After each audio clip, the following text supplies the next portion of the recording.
কিভাবে সারা বছর ধনিয়া পাতা সংরক্ষণ করে খেতে পারবেন সেটাই আজ শেয়ার করব। তো 1 থেকে 2 মাস কিভাবে ধনিয়া পাতা নর্মাল ফ্রিজে রেখে ভালো রাখতে পারবেন এবং এই রোজাতে খেতে পারবেন সেটাও কিন্তু আমি শেয়ার করেছি। সেই ভিডিওটা কিন্তু আমার চ্যানেলে দেওয়া আছে, চাইলে কিন্তু আপনারা সেটাও দেখে নিতে পারেন। আমি সেই লিঙ্কটাও দিয়ে দিব, যারা ভিডিওটা দেখেন নাই তারা দেখে নিতে পারেন। আসছে রোজাতে কিন্তু আপনারা চাইলে এভাবে রেখে দিলে পুরো রোজাই কিন্তু খেয়ে নিতে পারবেন নর্মাল ফ্রিজে রেখে। আর আজকে যেটা শেয়ার করব সেটা হচ্ছে সারা বছর কীভাবে খেতে পারবেন। তো এখানে আমি 1 মুঠা ধনিয়া পাতা নিয়ে নিয়েছি। তো এখানে হাফ কেজি ধনিয়া পাতা আছে। তো ধনিয়া পাতাটা কিন্তু একেবারেই ফ্রেশ। তো পাতাটা একটু বেছে টেছে আমি এখন যে নষ্ট পাতাগুলি সেগুলি ফেলে দিব, ময়লাগুলোও ফেলে দিব, দিয়ে একটু ধুয়ে ভালো করে এরপর কিন্তু পরিষ্কার করে আমি ধুয়ে নিয়েছি আর কেটে নিয়েছি। তো ছোট ছোট করে কেটে নিয়েছি আর এখন এটাকে আমি পেস্ট করে নেব। তো আমি একটা ব্লেন্ডারে বড় যে জার সেটা নিয়ে নিয়েছি আর এটাতে আমি কিন্তু সবগুলো অল্প অল্প দিয়ে এরপর কিন্তু পেস্ট করে নিতে হবে। একসাথে সবগুলো দিয়ে কিন্তু পেস্ট করা যাবে না। যখন একটু পেস্ট হয়ে যাবে তখন আরেকটু দিয়ে দিবেন, আর যখন আবারও একটু পেস্ট হয়ে যাবে তখন আবারও দিয়ে দিবেন। এভাবেই কিন্তু পুরোটা করে নিতে পারেন।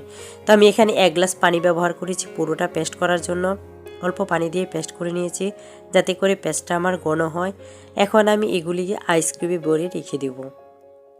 এভাবে যদি রেখে দেন তাহলে যখন অফ সিজনে ধনিয়া পাতা পাওয়া যায় না বা পাইলেও কেনার সাধ্য থাকে না, তো চাইলে কিন্তু সেই সময়টা আপনারা এভাবে ধনিয়া পাতা ব্যবহার করে নিতে পারেন। যখন ইচ্ছা হবে তখনই কিন্তু বের করে দিয়ে দিতে পারবেন তরকারিতে।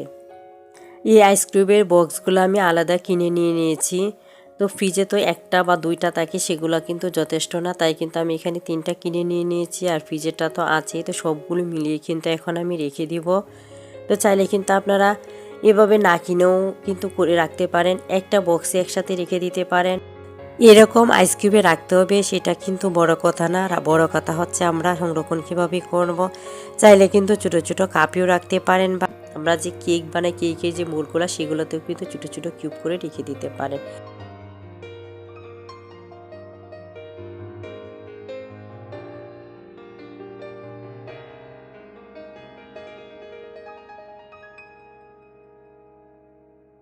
তো আমি সবগুলো কিন্তু এভাবে ভরে এরপর কিন্তু ফ্রিজে রেখে দিয়েছিলাম। তো 2 দিন পর বের করে নিলাম। এটা কিন্তু পুরোপুরি শক্ত করে এরপর কিন্তু আমি বের করে নিয়েছি। তো এখন সবগুলো বের করে নিয়েছি আর এখন একটু খুলে নিব।